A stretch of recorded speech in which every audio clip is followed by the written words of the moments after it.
Assalamualaikum warahmatullahi wabarakatuh. Akkam nagaya fayyada.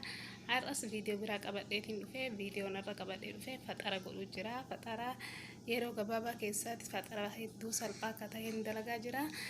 Akka itti dalagu hagadhumatti video kanaan waliin ilaalaa isiniin jedha.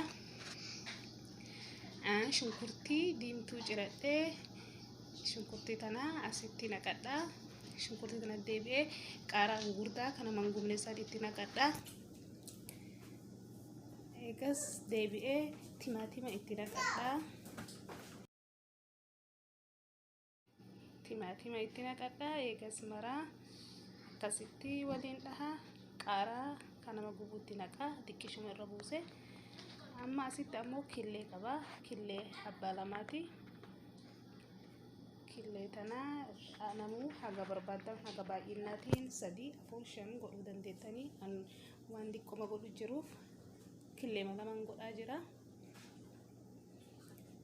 Eegas akkanatti killee tana eega walitti dhahee irraa bahee eelee ibiddarra kaa'adha.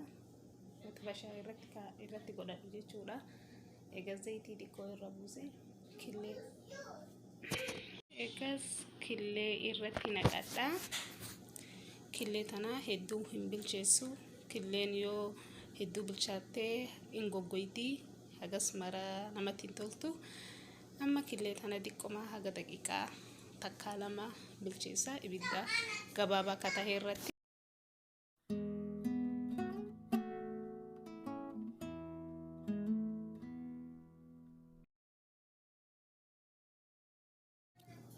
Kuno bilchaatte killeeni haganuma bilcheessa. Amma killee tanallee irraa naqadha. Killee eegas timaatimaa fi shunkurtii fi qaaraa walitti ciradhee sana sii qaba.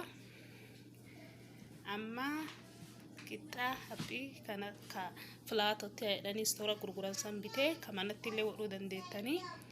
Isa amma barbaree xiqqoo irra buuse barbaree bishaanii. Eegas amma killee irratti naqadha. Killee irratti eegas chiizii irra naqadha. Eegas kuduraa amma cireessan irratti naqaa.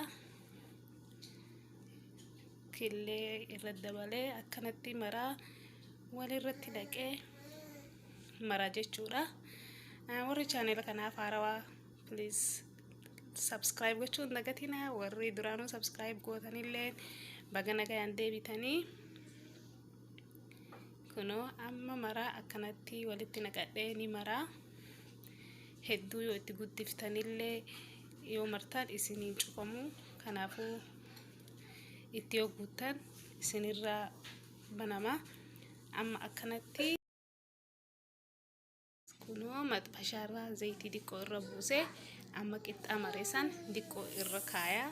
Haga xiqqoo maxxashaarratti akka inni wal naa qabatuu fi akkanatti irra kaayaa. Haguma daqiiqaa takka gara lamaanuu gara takka daqiiqaa takka gara takkallee daqiiqaa takka. رضيت بالله ربا وبالإسلام دينا رضيت بالله ربا وبالإسلام دينا وبمحمد صلى الله عليه وسلم سلم نبيا ورسولا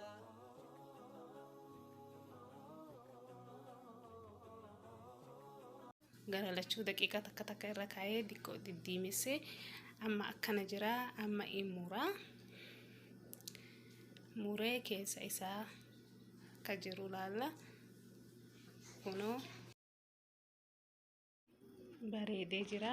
Kanaafuu nyaata hedduu salphaa hedduu bareedaa hedduu mi'aawaati. Akkanatti godhaa yaalaa isiniin jedha. Yeroo biraa viidiyoo biraatiin walitti deebina. Haga yeroo biraa viidiyoo biraatiin walitti deebinu. Nagaa keessa naa tura. Like, share, subscribe gochuu hin dagatina. Yeroo biraa walitti deebina. Nagaa keessa jiraadha.